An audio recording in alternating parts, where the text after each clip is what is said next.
네, 안녕하세요. 반갑습니다. 송정희 낭독학교 송정희입니다. 안녕하세요. 네. 오늘 화요일 저녁 8시인데요. 귀한 발걸음 해주신 분들 계시네요. 예, 아주 이제 시작하기 전에 들어오셔가지고 낭독회 기다리시는 분들 계신데, 오늘 또 제가 초월고등학교에서 소년이 온다로 작업했던 우리 학생이 있어요. 예.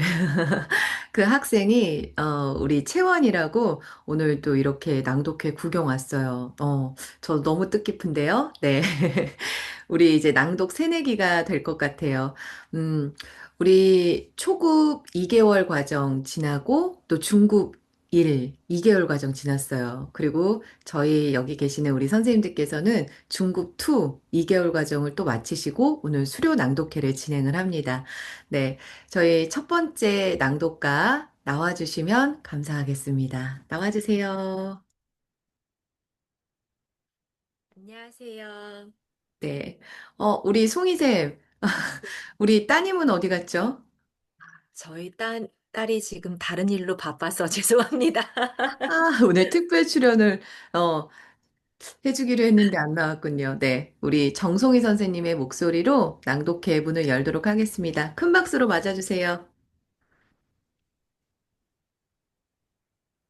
정송이가 만난 그레고아르와 책방 할아버지. 그레고아르 젤랭은 책 한 페이지도 제대로 읽지 못하던 학생이었습니다. 존재감 없이 학교를 다니다 바칼로레아도 통과하지 못했습니다. 일자리를 얻기 위해 백을 써서 수레국화 요양원에 들어온 어찌 보면 안타깝고 한심한 청년이죠. 전 이런 그레고아르가 이 책의 주인공이라서 좋았습니다. 피키 할아버지를 만나고 책을 접하면서 어리숙한 청년이 당당한 어른으로 성장해 나가는 이야기가 참 따스했습니다. 전 하고 싶은 게 없어요. 어차피 해봤자 안 돼요. 학교에서 아이들을 가르치는 교사로서 교실에서 이런 이야기를 들을 때마다 마음 한편이 씁쓸했습니다. 미래에 대한 꿈도 삶에 대한 의지도 없는 무기력한 아이들에게 그레고아르의 이야기를 들려주고 싶습니다. 피키에 씨가 그랬던 것처럼 책을 읽는 기쁨이 무엇인지, 소리내어 읽는 것이 얼마나 큰 힘을 가지고 있는지 깨닫게 해주고 싶어요. 제가 먼저 책을 가까이 두고 낭독하는 삶의 모습을 보여준다면 우리 아이들도 그레고아르처럼 책 속에서 꿈을 발견하고 성장할 수 있겠죠? 피키 씨 같은 사람이 되고 싶은 저는 오늘도 책을 소리내어 읽습니다.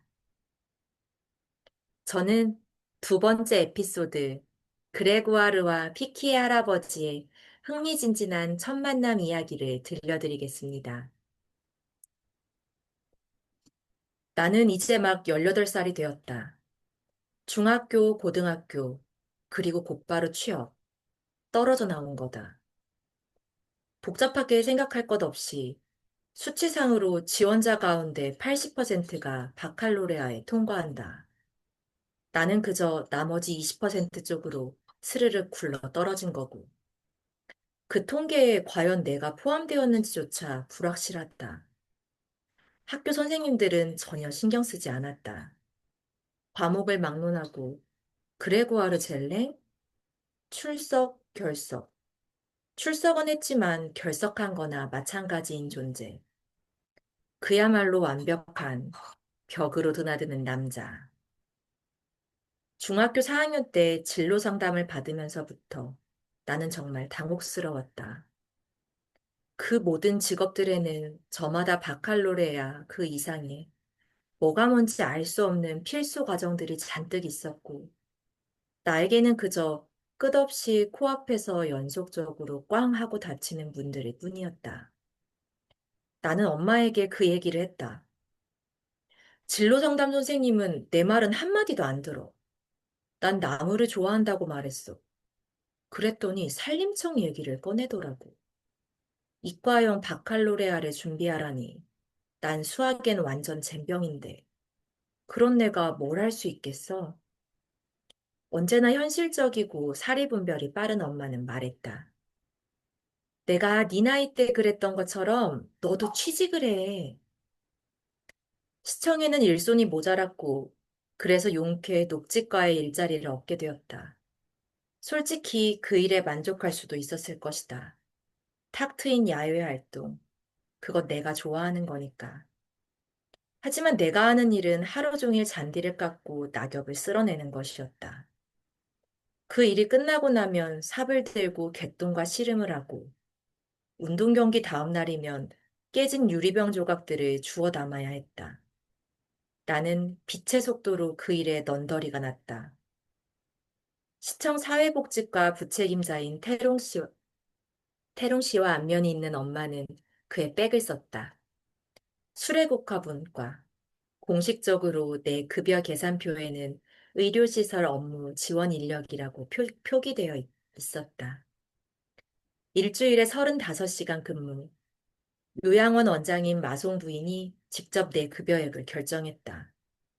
내가 초년생이라는 사실을 강조했고, 최저임금보다 약간 더 낮은 액수였다. 어쨌든 나에게는 선택의 여지가 없었다. 엄마는 내게 이렇게 말했다. 이제 한시름 나도 되겠구나. 그런 급여를 받으면서 나는 이곳에서 근무한다. 하지만 그건 순전히 공식적인 표현일 뿐이다. 실무적인 측면에서 본다면 나는 전문성이 필요 없는 온갖 허드렛 일을 맡아 한다. 책방 할아버지는 나를 자벽분이라고 부른다. 어쨌든 나는 내가 하는 일들이 모두 우습게 느껴진다. 나는 기회가 날 때마다 그의 방에 들른다. 일이 끝나면 녹초가 되지만 자기 방 안에 틀어박힌 책방 할아버지가 자석처럼 나를 끌어당긴다. 정말 이상한 일이다. 하루에 한 번은 그 방에 가야 한다. 내가 살아가는 좁은 반경, 수레국화와 엄마와 함께 사는 집을 오가며 하는 일. 그것 말고는 내가 아는 게 아무것도 없다는 것을 나 스스로 아주 잘 알고 있다. 그런데 그는 아는 것이 아주 많고 책으로 둘러싸인 인생을 살아왔으며 끝도 없이 많은 경험을 한 사람이다. 나는 정확히 무엇을 찾고 있는 것일까? 그 책들 가운데에서 그 노인과 함께 무엇 하고 있는 걸까?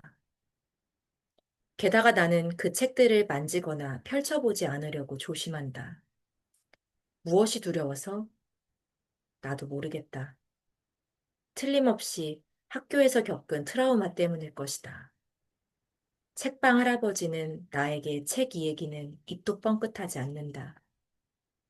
하지만 나도 마냥 바보만은 아니라서 곧 그의 속셈을 알아차린다. 그가 늘어놓은 책 표지, 다른 무엇보다 나를 유혹할 만한 책 제목, 그건 우리 사이의 게임이다. 나는 그에게 책 읽기요? 됐거든요. 하는 태도를 보이는 척하고 그는 털끝만큼도 나를 설득하려는 의도가 없는 척하기. 졸업한 지 2년이 넘었는데도 학교 하면 곧바로 내 머릿속에 책이 떠오른다. 단 한 페이지도 못 넘기고 나를 질리게 만들던 그 책들. 내가 책을 아직도 받아들이지 못하는 것은 아마도 학창 시절에 불편했던 기억이 여전히 남아있기 때문이리라. 그런데 그 책들이 이제 나를 매료시킨다. 피키에 씨는 내심 흡족해하고 있을 것이다. 틀림없다. 하지만 나는 당장 쉽게 무너지지 않는다. 우리의 싸움은 암묵적이다. 우리는 이런 현상을 즐기고, 그래서 앞으로도 몇 주는 이 상태가 더 지속될 것이다. 내가 무뚝뚝하고 시건방진 목소리로 이렇게 말할 때까지. 피키에 씨, 당신은 책을 읽지 않는 하루는 헛되다는 말씀을 자주 하시는데요. 제가 피키에 씨를 알게 된 이후로 책 읽으시는 모습은 한 번도 본 적이 없는걸요? 내가 바보 같은 말을 한 게 틀림없다. 그의 침묵이 적어도 30초는 계속된다. 더 이상 그를 쳐다볼 엄두가 나지 않는다. 미안해할 필요 없어. 그다지 상냥하진 않지만 정확한 지적이긴 하니까. 그래, 나는 더 이상 책을 읽지 않아. 이제는 책을 읽을 수 없게 되었거든. 내 손을 좀 보렴. 손이 떨리는 걸 봐. 그래, 네가 무슨 생각을 하는지 알아. 독서대 위에 책을 올려놓을 수는 있겠지. 하지만 내 눈이 책 읽는 걸 포기하게 만들어. 녹내장이 왔거든. 아무것도 도움이 안 돼. 안약도, 레이저 수술도, 커다란 글씨로 전자책을 봐도 소용없어. 난 할 만큼 했지. 하지만 독서는 이제 완전히 물 건너갔어. 나에게 남은 건 음악뿐이야. 저의 낭독은 여기까지입니다. 다음 낭독은 김미연 낭독가님이 해주시겠습니다. 김미연이 만난 그레고르와 책방 할아버지. 낭독은 나를 통해 책을 통과해서 사람과 세상을 만나는 일입니다. 초급반 수업을 들었을 때만 해도 내가 잘할 수 있을까 하는 걱정이 컸고 내 목소리가 유난히 어색하다고 느꼈습니다. 청자에게 어떻게 보일지, 어떻게 들릴지, 내가 잘하고 있는지에만 마음이 머물러 있었습니다. 그런데 낭독 수업을 듣고 연습을 거듭하면서 어느 순간부터 책 속 인물의 마음을 자연스럽게 상상하고 그 감정에 조용히 스며들고 있는 제 자신을 발견하게 되었습니다. 그레고아르를 만나고 피키의 할아버지가 되어보기도 하면서 이야기 속 인물의 눈으로 세상을 바라보게 되었습니다. 낭독을 통해 나의 세계가 조금씩 확장되고 있었습니다. 오늘 낭독회에서는 요양원에서 죽음을 맞이하고 있는 피키에 씨와 그 곁을 지키는 어린 그레고아르를 만나게 되실 겁니다. 이 시간이 이야기를 듣는 데서 그치지 않고 나라는 경계가 조금 넓어지는 경험이 되기를 바랍니다. 오늘 낭독회에 함께 해주셔서 진심으로 감사합니다. 저는 네 번째 에피소드 홀든을 만나며 타인의 삶을 체화해보는 그레고아르의 이야기를 들려드리겠습니다.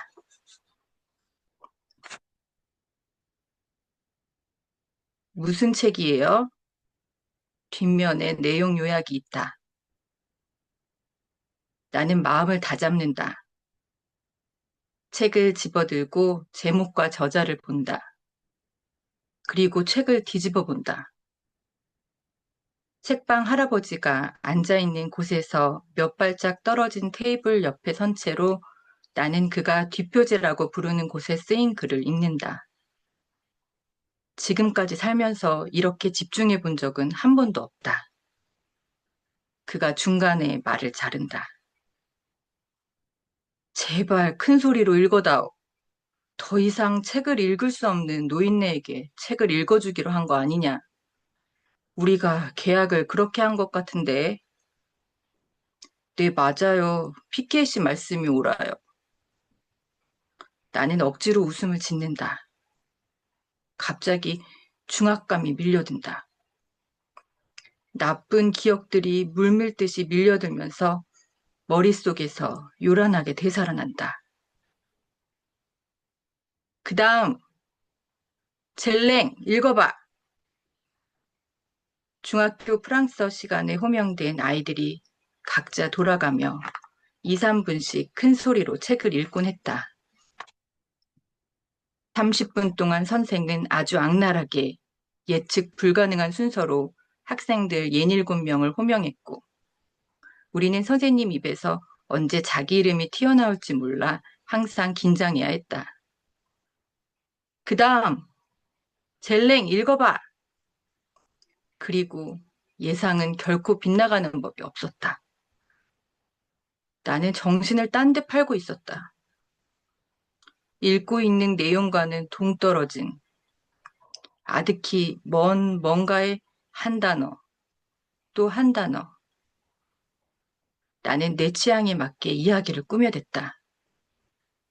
물론 선생의 취향에는 결코 맞지 않았다. 젤랭! 그레고아르 내 말 듣고 있니? 책방 할아버지의 온화한 목소리에 나는 머릿속 생각들로부터 빠져나온다. 죄송해요. 자리에 앉을게요. 그게 더 낫겠어요. 제가 할아버지 가까이로 갈까요? 아님 이대로 괜찮나요? 그냥 읽어, 어서. 이대로 완벽하니까. 나는 읽기 시작한다. 최근 새로운 번역으로 재출간된 J.D. 셀린저의 호밀밭의 파수꾼. 크리스마스 사흘 전 학교에서 퇴학당한 어린 홀든의 모험들을 발견 또는 재발견할 기회. 전체 247쪽. 나는 침을 삼킨다. 시작부터 만만치 않다. 다 읽으려면 몇 번이나 와서 읽어야 할까요? PKC는 나를 안심시키고 싶어 한다. 10번은 넘지 않을 게다. 시간은 충분해. 그건 신경 쓸 거 없어. 계속 읽어보렴. 그는 눈을 감는다. 그리고 고개를 약간 뒤로 젖힌 채 숨을 길게 들이마신 다음 덧붙인다. 난 준비됐다. 이제 더는 물러설 수 없다. 제1장. 정말로 내 얘기를 꼭 듣고 싶다면 당신은 내가 어디서 태어났고 나의 어린 시절이 어땠는지 분명히 그런 시시껄렁한 것들을 제일 먼저 듣고 싶겠지만 내 목소리에는 자신감이 없다. 적어도 그것만큼은 확실하다. 나는 책방 할아버지의 얼굴을 흘낏 쳐다본다. 평온하다. 여전히 두 눈을 감고 있다. 그렇지만 자는 게 아니다. 나는 목청을 가다듬는다. 그의 눈꺼풀이 미세하게 떨린다. 제3장. PKC, 꽤 잘했죠? 그렇죠? 그리고 스스로 해낸 일에 놀라 벙벙해진 나는 조금 전 읽은 20페이지를 엄지손가락으로 휘리릭 넘겨본다. 책방 할아버지는 내가 숲속 빈터의 망아지처럼 고개를 흔들며 콧바람을 내뿜는 모습을 바라본다. 타인의 삶을 그렇게 체화해 볼 수 있으리라고는 생각해 본 적이 없다. 미래에 직면하게 될 때의 그 불안, 홀든의 두려움은 바로 나의 두려움이 된다. 여자애들과 성에 관한 대목에서는 홀든 대신 내 얼굴이 빨개진다. 7월 15일까지는 셀린저가 쓴 소설 속 주인공의 행동과 행위는 모두 나의 것이 된다. 책의 마지막 구절에 나는 감동받는다. 그 공허함에 감동했다. 노인의 방이 갑자기 텅 비어 보인다. 홀든은 사라졌고 그의 목소리는 들리지 않는다. 그리고 책방 할아버지의 침묵이 나를 짓누른다. 어쩌면 그는 다음에 읽을 책에 대해 생각하고 있는지도 모른다. 그래, 틀림없이 그럴 것이다. 주위에 책이 3,000권이나 있으니까. 나는 느릿느릿 방의 벽들을 빙 돌아보기 시작한다. 그런데 이상하게 숨이 막힌다. 방이 조여든다. 활짝 열린 팔들, 나를 부르는 이야기들이 보인다. 나는 믿을 수 없는 가능성들로 불빛이 반짝거리는 함정 밑바닥에 빠져 떨어졌다. 열기에 취한다. 일어선다. 네, 이상으로 저의 낭독을 마치겠습니다. 다음은 윤미영 낭독가입니다. 윤명이 만난 그레구아르와 책방 할아버지. 안녕하세요. 책 읽고 글 쓰는 선생님 윤미영입니다. 시력이 좋았던 젊은 날, 그때 책을 많이 읽었더라면 더 좋았을 텐데요. 저는 이상하게 나이가 들수록 읽고 싶은 책이 많아지는 어른으로 살아가고 있습니다. 틈틈이 책을 읽다 보니 어느 순간 1년에 200여 권이 넘는 책을 읽고 있더라고요. 그런데 이상하게도 읽으면 읽을수록 더 많은 책을 읽고 싶어집니다. 노안이 시작된 지금에 와서 대체 왜 그러는 걸까요? 그레고아르와 책방 할아버지에서 그레고아르는 아무것도 아닌 존재로 삶을 살아갑니다. 그러다 책방 할아버지를 만나 책과 친해지면서 낭독가가 됩니다. 그냥 책을 읽는 사람이 아니라 텍스트를 하나하나 자기 호흡으로 소화해내며 온전히 자기 자신이 되죠. 저도 이 이야기를 통해 알게 되었습니다. 제가 왜 계속 책을 읽고 싶은지, 왜 낭독을 배우고 있는지 말이에요. 피켓시는 이렇게 말합니다. 책이 우리를 타자에게로 인도하는 길이고 자신과 가장 가까운 타자는 바로 나 자신이라고요. 아무래도 저는 책을 읽으며 저를 자꾸 발견해 나가고 싶은 것 같아요. 낭독은 그 길을 걷는 나의 발소리를 뚜렷하게 들려줍니다. 저는 7번째 에피소드를 낭독하겠습니다.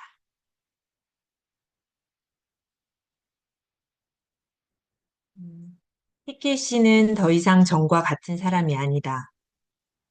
파킨슨 병도 지금은 그를 괴롭히지 않는다. 그의 신체 어느 부분도 떨리지 않는다. 순수한 열정으로 떨리는 목소리를 제외하고는. 그리고 그것이 이번에는 나를 좀 전에 그레고아르와 다른 나로 만든다. 몇 주 동안 아무 이유 없이 괴롭힘을 당한 뒤에 내 능력으로는 감당하기 어려운 단어들로 나를 현기증 나게 만드는 노인의 말을 듣고 있자니 뭔가 새로 태어나는 느낌, 가슴께가 기분 좋게 화끈거리는 느낌이 든다. 정말이다. 나는 전과 다른 방식으로 숨을 쉰다. 네가 옳다고 믿고 확신에 가득 찬 무언가를 위해 행동에 나설 때 말이다. 타인에게는 물어보지도 않고 그를 행복하게 만들어주겠다는 야심을 품는 건 문제가 있어. 근본적인 문제가. 손을 놓는 순간 바로 그 한계가 분명하게 드러나게 되지. 예를 들어 네가 서점을 운영한다고 치자. 너는 다른 누구보다 먼저 신간을 읽지. 그런데 남들보다 먼저 읽고 무엇이 중요하고 무엇이 중요하지 않은지 결정하는 건 시건방진 짓이야. 무슨 자격으로 그걸 결정해? 무슨 권리로 이 책보다 저 책이 좋다고 추천하는 건데 그런 행위의 정당성은 어디서 온 거지? 문제는 자신의 취향이나 열정, 자기가 심취해 있는 것들을 타인에게 권하고 널리 퍼뜨릴 자격이 있다고 착각하며 스스로 그 권한을 부여하는 거야. 이 책을 읽어보세요라거나 그건 읽지 마세요라거나 서점을 찾는 손님들과 그럭저럭 안면이 생기면서 너는 기회가 될 때마다 그런 짓을 하는 거지.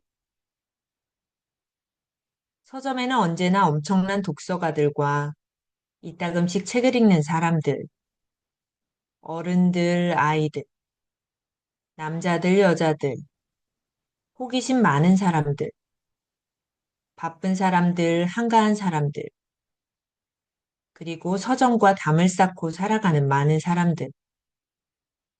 서점을 찾아올 용기가 없거나 아니면 그냥 몰라서 찾아오지 않는 사람들도 있어. 앞으로도 2시간은 좋게 계속될 것이다. 그의 말을 자르는 건 불가능하다. 지적 모험을 넘어 서점 주인이 날마다 접하는 건 바로 인간 존재들이 이루어낸 응축물들이야. 그런 응축물들을 접할수록 독단에서 멀어지게 되지. 계산대 너머에 처음엔 책 개발화 포스터를 붙여놓지만 결국에는 자신이 개인적으로 좋아하는 저자들의 POP 사진들을 붙여놓게 되지. 입장이 완전히 바뀌는 거야. POP가 뭔데요? 아, 미안. 모든 직업에는 업계 용어들이 있어. POP란 판매 장소에 게시되는 광고물을 말해. 어쨌든 바로 그 단계에 다다르면 비로소 전문적인 서적상이 되었다고 할 수 있지. 그 전에는 그저 풋내기 서적상일 뿐이야. 책은 우리를 타자에게로 인도하는 길이란다. 그리고 나 자신보다 더 나와 가까운 타자는 없기 때문에 나 자신과 만나기 위해 책을 읽는 거야. 그러니까 책을 읽는다는 건 하나의 타자인 자기 자신을 향해 가는 행위와도 같은 거지. 설령 그저 심심해서 시간을 때우기 위해 책을 읽는다 해도 마찬가지야. 그의 말을 제대로 이해한 것인지 알 수 없어서 이렇게 질문을 던져본다. 그러니까 호밀밭의 파수꾼을 읽을 때 제가 느꼈던 그런 걸 말씀하시는 거예요? 바로 그거야. 내가 이웃의 두 부인들을 초대하는데 시간을 쏟는 건 바로 그런 이유에서야.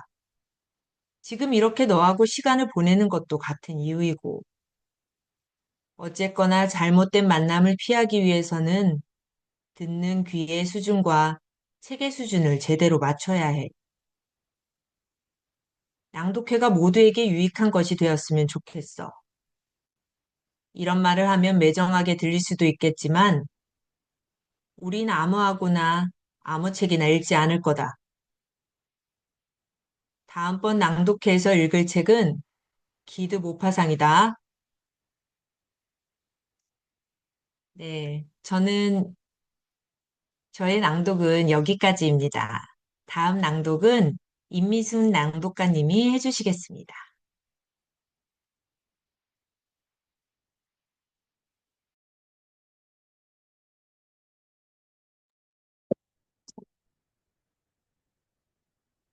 임미순이 만난 그레구아르와 책방 할아버지.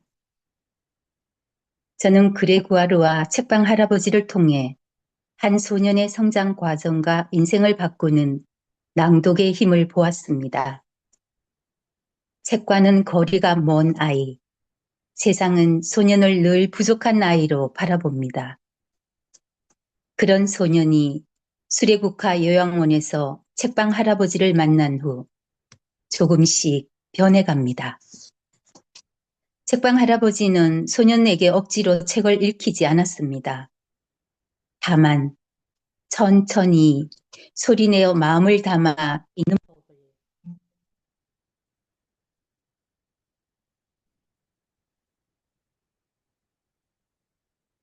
그 과정 속에서 저는 낭독은 잘 읽는 기술이 아니라 함께 느끼는 마음이라는 것을 알게 되었습니다. 소년은 책을 통해 자신을 발견했고 낭독을 통해 세상과 연결되었습니다. 이 책을 읽으며 저는 미래의 제 모습을 떠올렸습니다. 저 역시 낭독을 좋아하고 소리내어 책을 읽을 때 문장이 살아난다고 느꼈기 때문입니다. 저도 누군가의 마음에 닿는 낭독을 하고 싶다는 작은 꿈을 다시 품게 되었습니다. 글을 잘 읽는 사람이 아니라 글을 따뜻하게 전하는 사람이 되고 싶습니다. 그레구아르와 책방 할아버지는 낭독이 왜 중요한지 제게 알려준 소중한 책이었습니다. 저는 10번째 에피소드를 들려드리겠습니다. 책방 할아버지가 그레구아르에게 책을 제대로 읽는 방법을 알려주는 장면입니다. 책방 할아버지는 나를 교육시키고 책 읽는 법을 제대로 가르쳐 주기로 마음먹었다. 보렴, 여기 이건 그냥 마침표가 아니야. 여기서는 긴장감이 느껴지게 읽어야 해. 숨을 한껏 들이마셔. 호흡을 좀 주라고. 대단히 중요한 거야. 너에게도 마찬가지지만 특히 텍스트를 위해서 말이야. 이 세상에 그 어떤 책도 단숨에 써내려진 건 없어. 글쓰기는 수정에 수정을 거듭하는 작업일 뿐이지. 새 양초가 완전히 타들어갈 때까지 말이야. 전달되는 시간은 불꽃에 맡겨두고. 직접 글도 쓰시나요? 끝까지 들어봐. 사람들 앞에서 책을 읽는 기술은 문장들이 그 자리에 갑자기 처음 나타난 것처럼 들리게 하는 데 있단다. 물론 네가 책을 들고 있으니 문장들은 이미 네 눈앞에 있겠지만 그렇게 하려고 노력해. 마치 작가가 새하얀 백지 위에 첫 문장을 쓰는 것처럼 말이야. 마치 처음인 것처럼. 그럼 제가 사람들을 속여 넘겨야 한다는 건가요? 제가 그 문장들을 처음 보는 척 하면서 완벽하고 훌륭하게 읽어야 하는 거예요? 그런 셈이지. 나는 배운다. 그리고 내 방식으로 표현한다. 학교에 다닐 때 나의 받아쓰기 성적은 정말 형편없었다. 철자와 문법 빵점, 동사변화 빵점, 신앙독 빵점. 그런데 지금 여기서 나는 빛나고 있다. 듣는 이들의 마음을 녹이려면 어떤 식으로 문장을 읽어내려 가야 하는지 나는 본능적으로 안다. 더 절제된 구절들에서 목소리를 누그러뜨릴 줄 안다. 피키에 씨는 독서의 단계에 대해 나에게 설명한다. 텍스트들 가운데는 내가 꼭대기라고 부르는 것들이 있단다. 언어의 위대한 모험들이 담긴 멀리서 여명을 발견하게 되리라는 것을 짐작할 수 있는 텍스트들이지. 그 모든 매혹적인 빛들, 붙잡을 수 없는 찰나의 일출이나 일몰의 녹색 광선, 더운 기루 속에서 매 순간 폭발하는 구름, 선회하는 독수리들의 날갯짓 속에서 증폭되는 꿈, 고독, 고독. 그 아래서 네가 찾으려 한다면 그 은밀한 골짜기들을 찾아낼 수 있을 거야. 눈이 얼어붙은 아주 작은 산꼭대기에서 녹아내린 첫 물방울이 골짜기 밑바닥까지, 평야의 끝자락, 미지의 먼 바다까지 소리 없이 나가는 것 말이다. 그리고 인간들이 있는 지점은 대체로 바로 그런 곳들이야. 적어도 거의 대부분이 그런 곳들에 있어.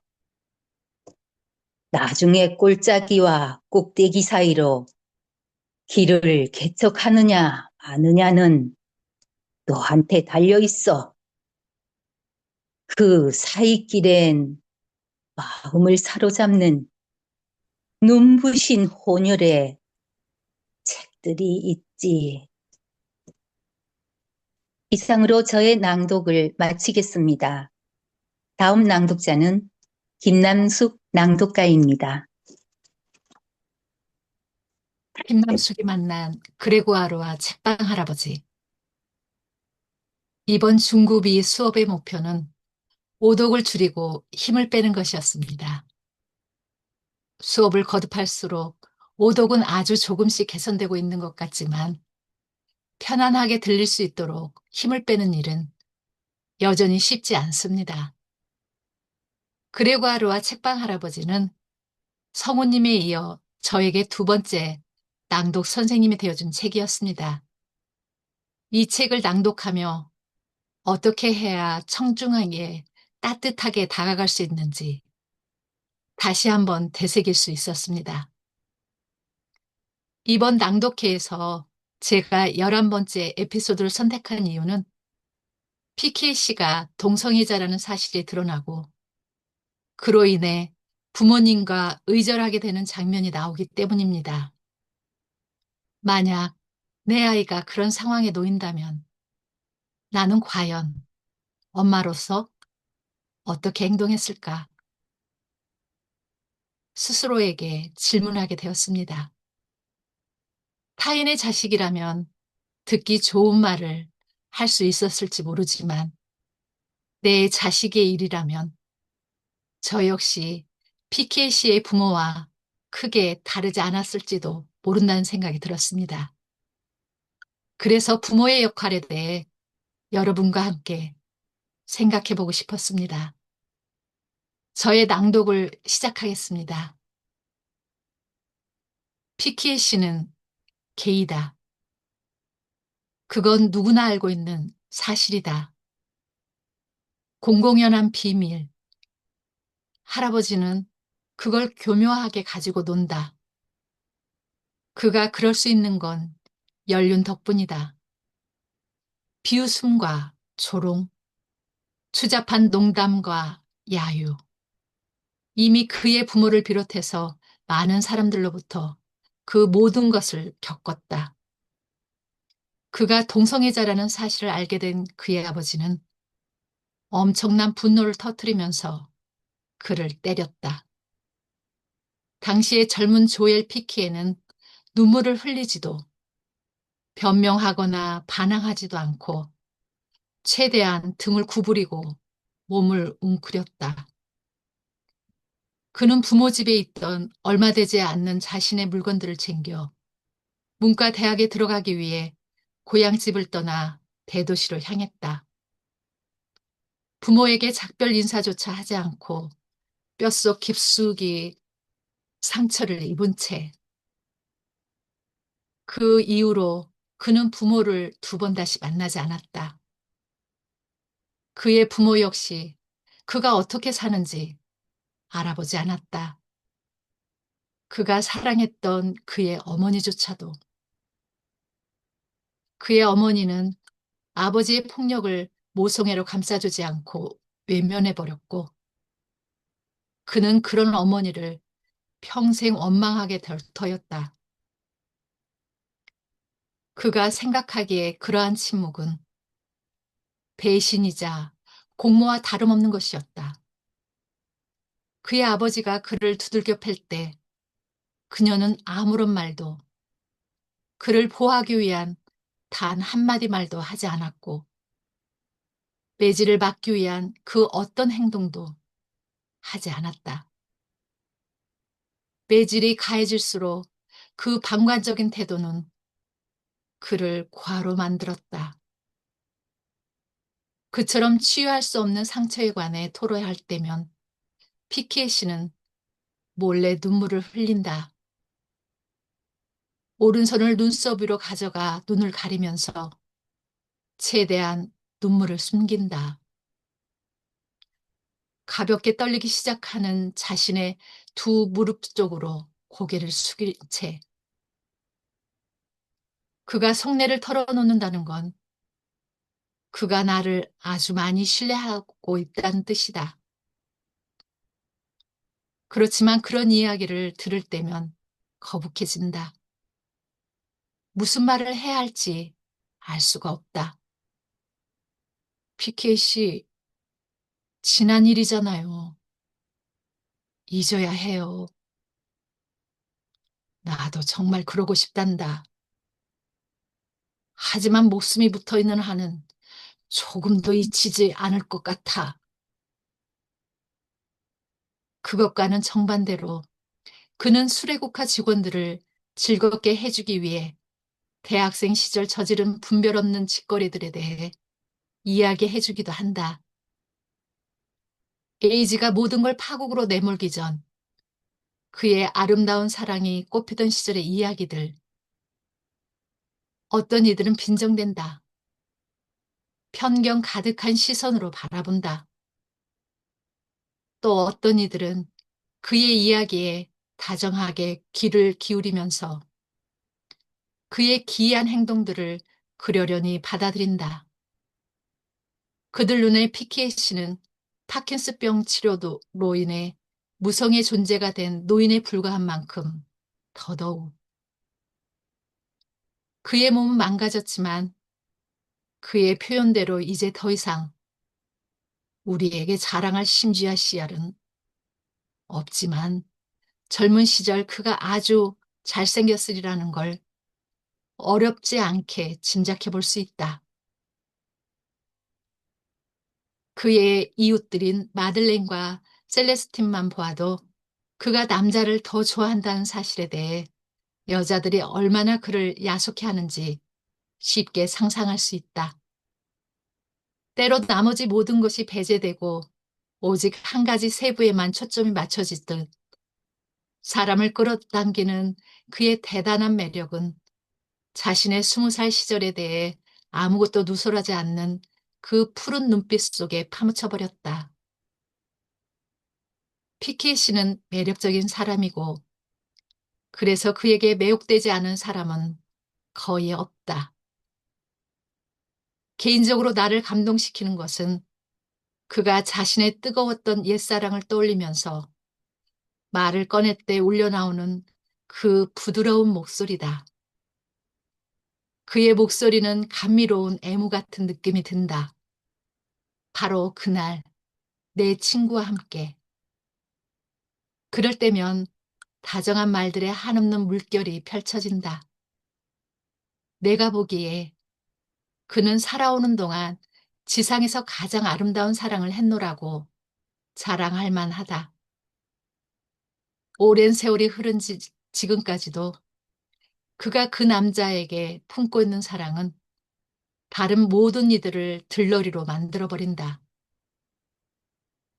차츰 그의 친구는 나의 친구가 되어간다. 그러나 나는 그의 이름은 알지 못한다. 피케 씨는 그처럼 내밀한 부분을 훼손시키고 싶어 하지 않는다.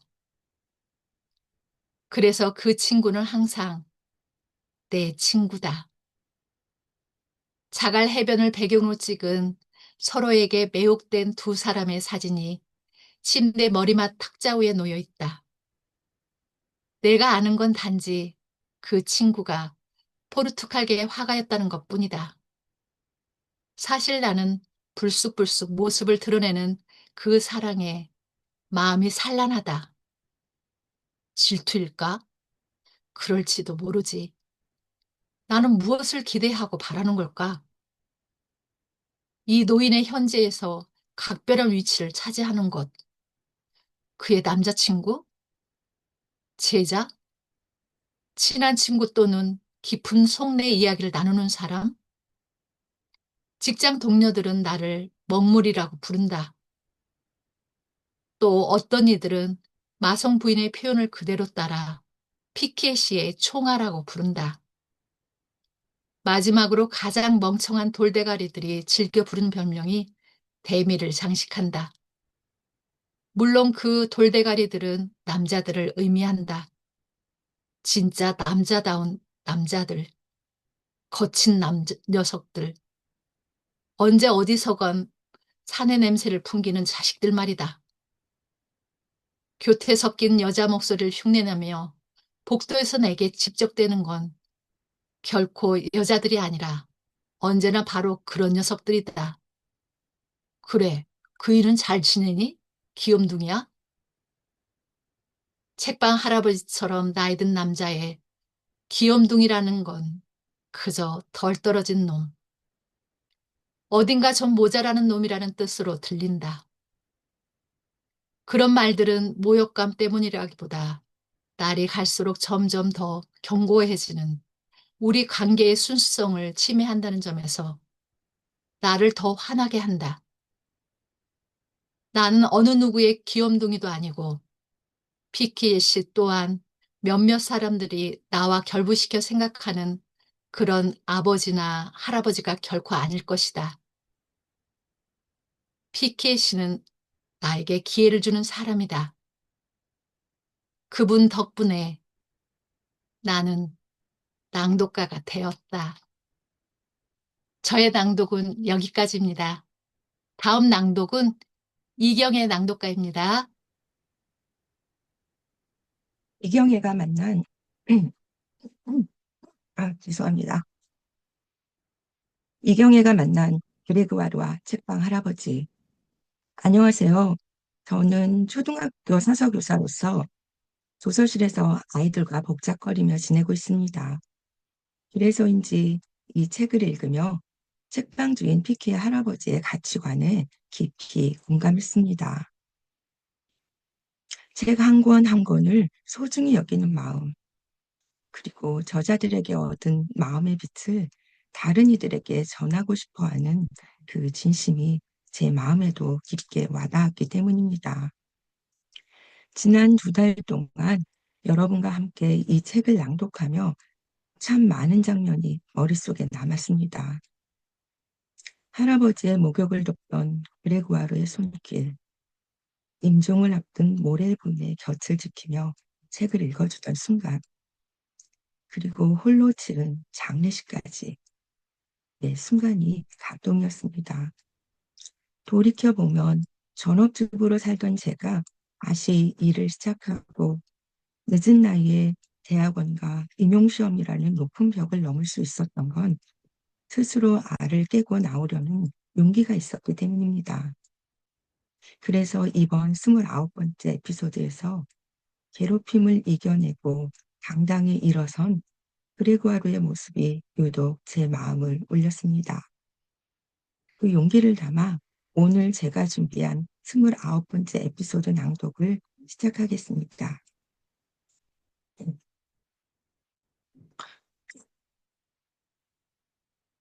운하에 설치된 두 수문 사이의 공간은 하나의 왕국이다.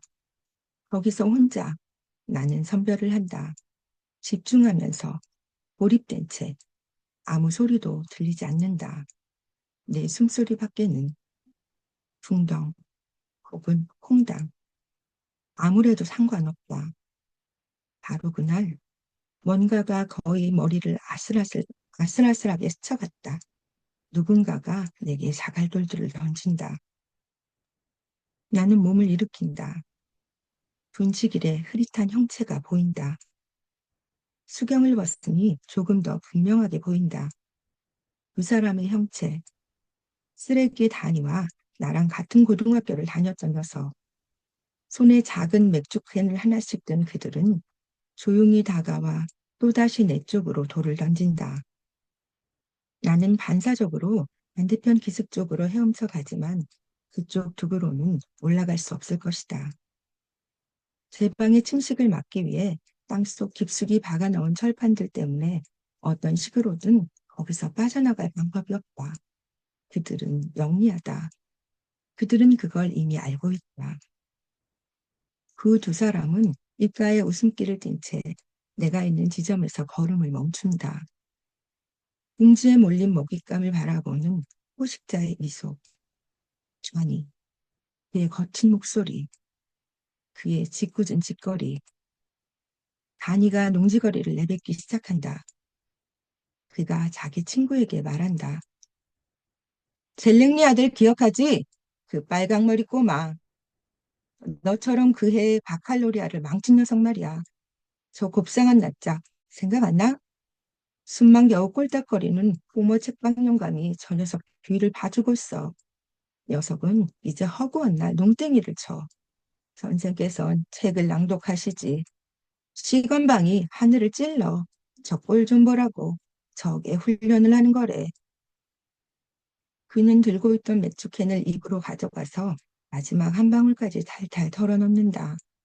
그리고 만족스러운 듯 옷소매로 입을 닦은 뒤 황소 같은 힘으로 캔을 오그러뜨리고 꽉꽉 눌러 동그랗게 쇠공을 만들더니 내 얼굴을 향해 던진다. 그가 낄낄거리며 조롱한다. 빨아주는 쪽이 누구야? 너냐? 그 영감탱이냐? 다리 바닥에 닿지 않는다.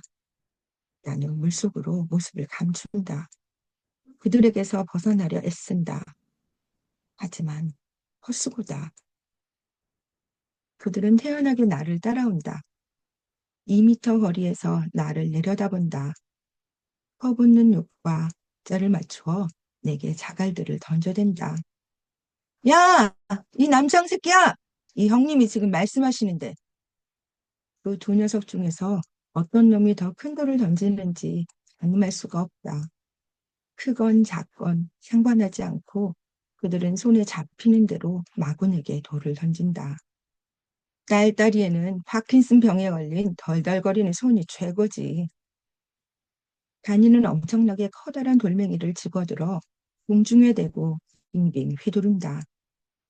모든 게 아주 빠르게 진행된다. 두려움인지 뭔지 모르겠다. 나는 재빠르게 갈대 숲속으로 몸을 날린다. 급히 서두르다 물을 먹는다. 역한 물비린내. 나는 캑캑거린다. 그들이 좋아라 한다. 꿀꺽꿀꺽 실컷 처먹어, 이 호모 새끼야. 나는 얼이 빠진 채 숨을 헐떡이며 몸을 가누지 못하고 전벙거린다. 수경을 벗어 물속에 던진다. 진흙을 온몸에 뒤집어 쓴 채 똑바로 일어서려고 애를 쓴다. 그런 내 모습을 보고 그들이 배꼽이 빠져라 웃는다. 나는 더 이상 겁을 먹지 않는다. 한마디만 더 짓거리면 가만 안 둘 거야. 나는 갈대숲에서 간신히 빠져나와 마침내 제 방으로 올라온다. 진흙과 갈대잎들을 몸에서 뚝뚝 흘리면서 아가 머리끝까지 치민 나는 다짜고짜 단위 쪽으로 달려간다. 두 팔로 그의 허리를 움켜잡는다. 그리고 그를 끌어안은 채 문화 속으로 다시 뛰어든다. 그는 어쩔 줄 몰라 하며 이렇게 외친다. 바보 같은 짓 하지 마. 난 수영 못한단 말이야. 쓰레기 다니는 더 이상 거들먹거리지 못한다. 물은 겨우 허리께까지 올 뿐이다. 그는 눈이 휘둥그레진다. 운하, 운하, 여긴 나의 영역이다. 나는 이 운하의 제방들을 훤히 꿰고 있다. 이곳은 나에게 낯선 사형지굴이 아니다. 다니는 진흙에 처박힌다. 완전히 달라진 공포에 질린 목소리로 그가 애원한다. 허튼 수작 부리지 마. 빌어먹을. 올라가게 나 좀 도와줘. 제방 위에서 무력한 그의 친구가 진창 속에서 허우적대는 우리를 바라보고 있다. 이윽고 그 녀석이 마비 상태에서 벗어나 화를 내기 시작한다. 길을 놔줘, 당장! 아깐 그냥 농담한 거야. 말도 안 되는 소리. 너는 다니가 어떤 녀석인지 제대로 모르는군. 그 자식이 하는 말은 별대로 그냥 농담이 아니야. 그는 오로지 남을 상처 입히고 모욕을 주고 상대를 제압하려고 그런 말들을 한다고. 나는 더 이상 멈출 수 없다. 나는 때린다. 소리를 지른다. 악을 쓴다. 날 조용히 내버려둬. 날 괴롭히지 마. 난 내가 책을 읽어주고 싶은 사람들에게 책을 읽어주는 거야. 그리고 그들은 나에게 대가를 지불해. 그러니까 입 닥쳐. 닥치라고. 다니는 두 팔을 버둥거린다. 그는 덜 얻어맞기 위해 안간힘을 쓰며 앙호한다. 그러다가 마침내 시커먼 물속에 처박힌다. 내 친구는 정신이 완전히 나가버렸다. 그는 힘껏 소리친다. 젤랭! 그만둬! 이제껏 누구도 내 이름을 그런 식으로 소리쳐 부른 적이 없었다. 갑자기 전기에 감전된 것 같다. 나는 멈춘다. 그리고 그를 바라본다. 나는 쓰레기 단위가 진흙 속에서 네 발로 기는 모습을 본다. 머릿속으로 계산을 해본다. 나는 수경을 잃어버렸지만 그 대신 단위는 이제 다시는 나에게 찝적될 생각을 하지 못할 것이다. 나는 운하에 몸을 던진다. 그리고 몸을 부르르 털고 나서 진흙탕 물자취를 남기면서 헤엄쳐간다. 저의 낭독은 여기까지입니다. 다음 낭독가는 문지연 선생님이십니다. 문지연이 만난 그레고아르와 책방 할아버지. 저에게 2025년은 20여 년의 제 교직 생활을 되돌아보고 휴식을 갖고 싶어 보냈던 1년의 자율연수 휴직 기간이었습니다. 그 1년의 생활 중에서 가장 큰 비중을 차지했던 건 휴직 초반 우연히 시작했던 낭독이었고, 그 낭독 수업 세 번째 책이며 2025년을 마무리하는 책이 바로 그레고아르와 책방 할아버지입니다. 전 이 책을 읽으며 한 인간의 인생과 배움, 교육의 힘을 내내 생각했습니다. 책이라면 끔찍해했던 그레고아르를 책 읽는 사람으로, 그에 더해 그를 대신해 걷는 사람으로 만든 책방 할아버지 피키에 씨. 수레국화 요양원의 사람들을 꿈꾸게 하고 의욕적으로 만든 피키에 씨. 감옥 같은 요양원에 들어오기 전에 집에서 생을 끝낼 용기를 내지 못한 것을 아쉬워했지만 그는 요양원에서도 매 순간 자신의 신념을 갖고 단 한 번도 허투루하지 않고 자신이 소중히 여긴 책 읽기, 낭독을 함께 공유하고 그레고아르를 성장시켰습니다. 어쩌면 그가 말한 진짜 인생은 그 자신이 아닐까. 그레고아르에게 진짜 인생을 살라는 말과 함께 대신 걷고 알리에노르에게 대신 책을 읽어달라고 했지만 그는 그레고아르에게 자신이 알고 있는 모든 것을 그레고아르 스스로 알아갈 수 있도록 도와주었습니다. 이 책을 낭독 수업을 통해 꼭꼭 씹어먹으니 맨 첫 장에 있었던 빅토르 위고의 말이 더 크게 울립니다. 아이들은 교육을 받으면 누구나 다 인재가 될 수 있다. 저는 20여 년 교직 생활을 열심히 하긴 했지만 이제까지 누군가의 인생에 큰 영향을 줄 수 있다는 생각을 해본 적이 없습니다. 하지만 이 책의 그레고아르와 피키에 씨를 보며 책을 통해 배우고 비단 그 공간이 학교가 아니더라도 누군가에게 배움을 나눌 수 있다면 나이 남은 인생이 진짜 인생이 되지 않을까 하는 생각을 해봅니다. 이제 저희 낭독을 시작하겠습니다. 33번째 에피소드는 피키에에게 자기의 의견을 말하며 알리에노르에게 읽어줄 책을 고르는 그레구아르의 이야기입니다. 정말 끔찍하다. 나는 이 책이 마음에 들지 않는다. 하지만 책방 할아버지에게 어떻게 말해야 할까? 잔호와 비역질을 하는 그의 친구들 이야기가 진절머리 난다는 걸. 끌리는 부분이 하나도 없다. 책방 할아버지가 나에게 퍼부어댈 독설이 귀에 선하다. 넌 너무 어려. 책을 읽을 줄 몰라. 각 장마다 경이로움 그 자체야. 엄청나게 훌륭해. 프랑스 문학 가운데 최고로 손꼽히는 작품들 중에서도 가장 뛰어난 작품이라고. 진정하세요, 피키에 씨. 우리 얘기를 좀 해봐요. 제가 이걸 읽는다고 가정하고 이 책이 어떤 점에서 알리에노르와 관계가 있는지 설명해 주시겠어요? 한두 군데가 아니야. 노인이 쐐기를 박는다. 텍스트의 수준과 듣는 귀의 수준, 어떤 것을 읽는가? 누구에게 읽어줘야 하는가? 저는 항상 피키에 씨의 질문들을 혼자 되묻곤 해요. 저는 피키에 씨의 가르침을 명심하고 따랐어요. 소설의 행위가 옛 수도원에서 일어난다는 사실 말고는 이 소설을 읽어 알리에노르를 성가시게 만드는 게 도대체 무슨 이득이 있는지 저는 모르겠어요.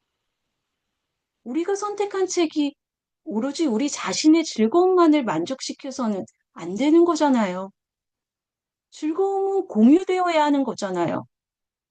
장미의 기적은 꼭대기예요. 차라리 그것보다는 골짜기를 읽는 게 좋다고 생각해요.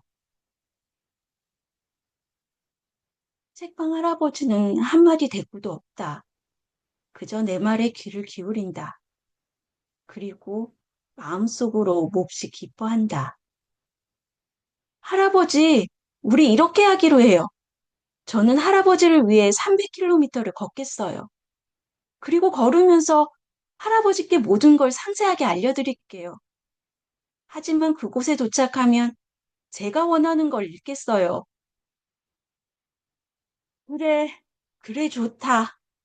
그래도 네가 어떤 책을 선택했는지 알 수는 있겠지? 그는 불안스레 내게 묻는다. 주도권을 잡은 나는 그 기분을 만끽한다. 그는 내가 어떤 책을 선택할지 짐작조차 하지 못할 거다.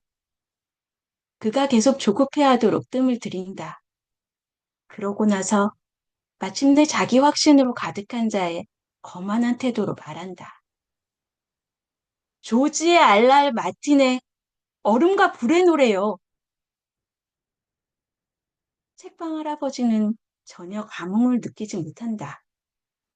한 번씩 돌아가면서 관심 없는 책과 맞닥뜨리기.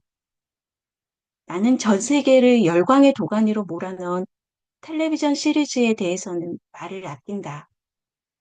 얼음과 불의 노래를 그저 문학작품으로만 보이기 위해서다.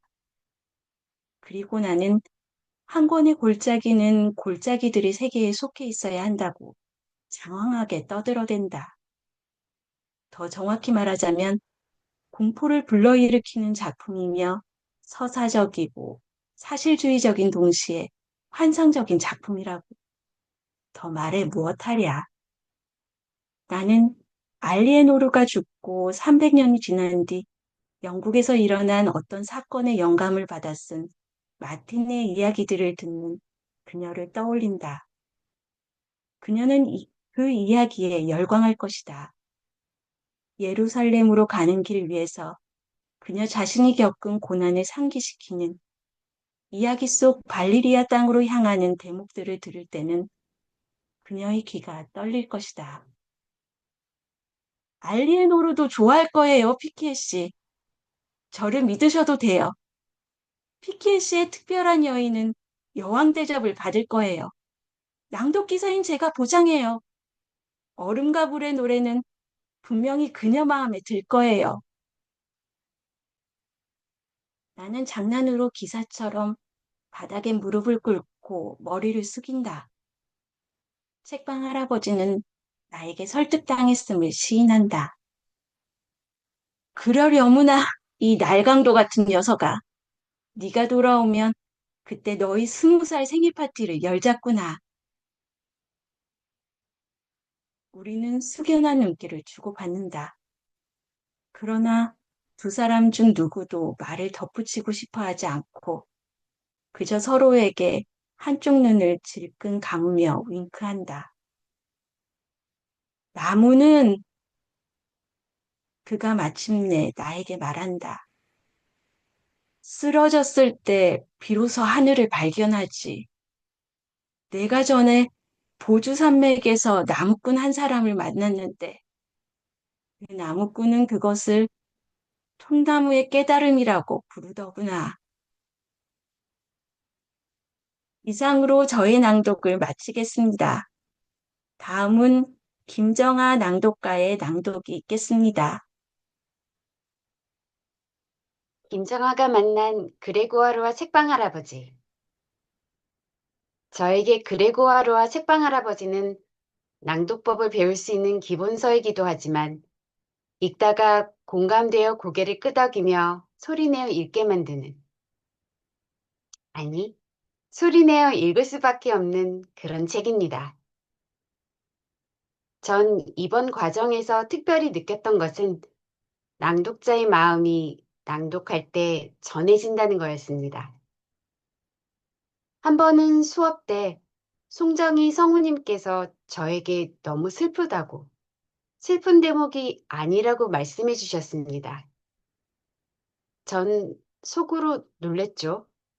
저도 슬픈 대목은 아니라고 생각했거든요. 그런데 나중에 녹음을 들어보니 제가 듣기에도 슬픈 거예요. 그래서 제 마음을 살펴보게 되었습니다. 마음도 잘 돌봐야 저자의 의도를 살려 읽을 수 있겠구나 싶었습니다. 낭독은 물론 발음도 정확해야 하고 호흡도 신경 써야 하지만 낭독자의 마음도 중요하다는 걸 깨닫게 되었습니다. 피키에 씨는 알리에노르에게 책 읽어주기 프로젝트를 통해 그레고아르가 오롯이 자신의 힘으로 삶을 느끼고 생각하고 책임지며 살아내는 인생을 살 수 있게 문을 열어주었습니다. 홀로 고단한 길에 지칠 대로 지친 채로 계속 나아가려 한다며 다시 야무지게 끈을 단단히 졸라맨 그레고아르를 저는 마음속에 담아두려 합니다. 그리고 저도 제 마음의 끈을 단단히 야무지게 메고 나아가고 싶습니다. 저는 길을 걸으며 지친 그레고아르, 그리고 그와 갈등 상황에 놓인 책방 할아버지에 관한 얘기인 40번째 에피소드를 선택했습니다. 그중 제 마음에 와닿은 부분을 발췌해서 낭독하겠습니다. 이제 저희 낭독을 시작하겠습니다. 다시 안개 속에서 나는 꾸역꾸역 앞으로 나아간다. 때때로 울타리를 빠져나온 남송아지가 앞에서 달아난다. 그 녀석이 나보다 먼저 알리에노르 횡화상에 다다르지 못하게 하려고 녀석을 어떻게 무리로 되돌려 보낼 수 있을지 곰곰이 궁리한다. 울타리는 나지막하다. 나는 목초지를 벗어나 계속 걸어가서 그 떨거지 녀석을 추월한다. 그리고 둔칫길로 되돌아와 녀석과 마주보고 선다. 녀석은 겁을 먹는다. 그 대담한 암송아지는 무리로 되돌아갈 결심을 한다. 하지만 나는 대열로 돌아가고 싶지 않다. 지칠 대로 지친 채로 나는 계속 나아가려 한다. 단단히 졸라매고 야무지게. 배낭 양쪽 어깨끈과 젖꼭지 높이의 가슴 사이에 지팡이를 끼워 넣고 어깨끈 양쪽에 각각 엄지를 찔러 놓고 양 팔뚝 안쪽을 나무 지팡이 위에 걸치고 목표는 걷는 것. 죽어가는 한 노인을 위해 걷는 것. 나는 그의 머릿속에서 걸어간다. 그 노인은 내 두 다리 안으로 스며들어왔다. 얼마나 되었나? 떠나온 지 닷새쯤 되었을까? 이젠 그마저 모르겠다. 내가 지금 어디에 와 있는지 더는 알 수가 없다. 어쩌면 그는 벌써 죽었는지도 모른다.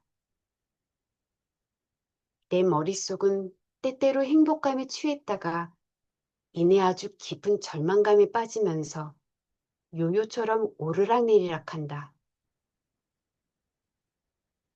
가장 최근에 보는 나의 문자 메시지는 이러하다.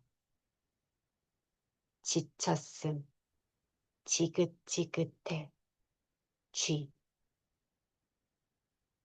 피켓이 그레구아르가 지쳤대요. 지긋지긋하대요. 당장 전화를 걸어. 내 휴대전화가 울린다. 지금까지는 그냥 울리다 말게 놔두었다. 하지만 이번에는 받는다. 그래서 디알리카는 몹시 놀랐다. 그레구아르? 이제야 봤네? 그레구아르, 그동안 내가 얼마나 걱정했는지 알아? 어쨌든 피키에 씨가 너한테 할 말이 있다셔. 바꿔줄게. 안녕, 그레구아르. 긴 침묵. 나는 그의 목소리를 알아듣지 못한다.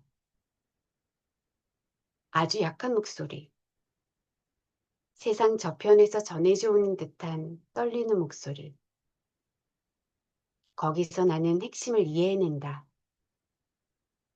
피키에 씨는 잘 지내지 못하고 있다. 나는 마음을 추스르고 말한다. 헬로 피키에 씨, 전화로 할아버지 목소리를 들으니 기분이 참 묘하네요. 잘 지내시죠? 왠지 적절하지 않은 듯한 형식적인 인사말. 그럭저럭. 디알리 카멜로는 지긋지긋하다면서. 그런데 그건 나도 마찬가지야. 나는 아무 대답도 하지 않는다. 창피해서 죽을 것 같다. 그건 당연한 거다. 그가 말을 잇는다. 몸이 지쳐서 그런 거야. 힘들면 모텔로 들어가. 샤워도 하고 침대에서 잠을 자. 근사한 레스토랑에서 밥도 사 먹으렴. 술도 진탕 마시고. 나는 깔깔대며 웃는다. 왜 웃는 거냐? 진탕 마시는 거, 그건 벌써 해봤어요. 그래? 그렇다면 네가 말하는 것만큼 상황이 아주 나쁘진 않은 모양이구나. 네가 하고 싶은 대로 해, 그레고아르. 하지만 여태껏 그 길을 걸어와 놓고 지금 그만두는 건 어리석은 짓일 게다. 속에서 자존심이 버럭 치민다. 저는 그만둘 거라고 말한 적 없어요. 앞으로는 우리하고 얘기를 더 많이 하는 게 좋을 것 같구나. 계속 혼자 지내다 보면 머릿속이 혼란스러워지거든. 네가 어디에 있는지, 뭐가 보이는지 우리한테 더 자주 이야기하렴. 출발할 때 우리 약속도 그랬잖아. 기억하지? 네, 네, 물론 기억해요. 침묵 속에서 잎들을 하나하나 잃어가는 그 보리수 나무 아래 앉아 온 사방을 빙 두른 묘비들로부터 엎어지는 코다울 거리에서 나는 책방 할아버지와의 약속과 이 광경 사이에 어떤 연관성이 있는지 알 수가 없다. 이 마을 한가운데에서 정신적으로 혼란에 사로잡힌 나는 계속 걸어가고 싶은 의욕을 꺾어놓는 이 우울감이 도대체 어디서 기인하는 건지 알 길이 없다. 저의 낭독은 여기까지입니다.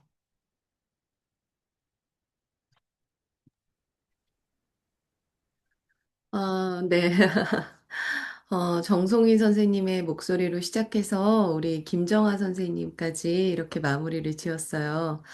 어, 마지막에 김정아 선생님이 들려준 에피소드는 슬픈 게 맞는 것 같은데요. 저희 낭독회 타이틀이 작별 그리고 시작으로 이번에 꾸며봤거든요. 25년과 작별을 하고 또 26년을 맞이했는데, 어, 그래요. 왜 작별은 힘들죠? 이별은 참 쉽지가 않고 또 어떤 무언가를 상실한 후에 애도하는 과정을 통해서 인간이 성장을 하는 것 같지만 그 성장의 과정은 그리 쉽지 않고 또 되게 뭐라 해야 될까? 살을 애인다고 해야 되나요? 그러한 고통이 좀 따르는 게 있는 것 같아요.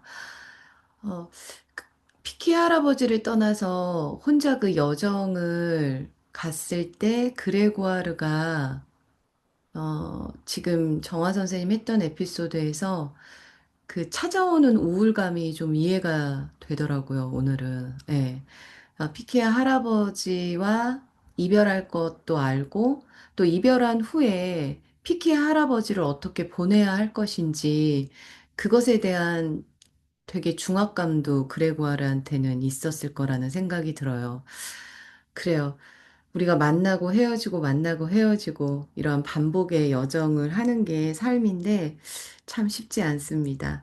어, 마지막 우리 김정아 선생님의 목소리까지 들으면서 저희 낭독회 이렇게 마무리를 짓도록 하겠습니다. 녹화는 여기까지 할게요. 잠시만요.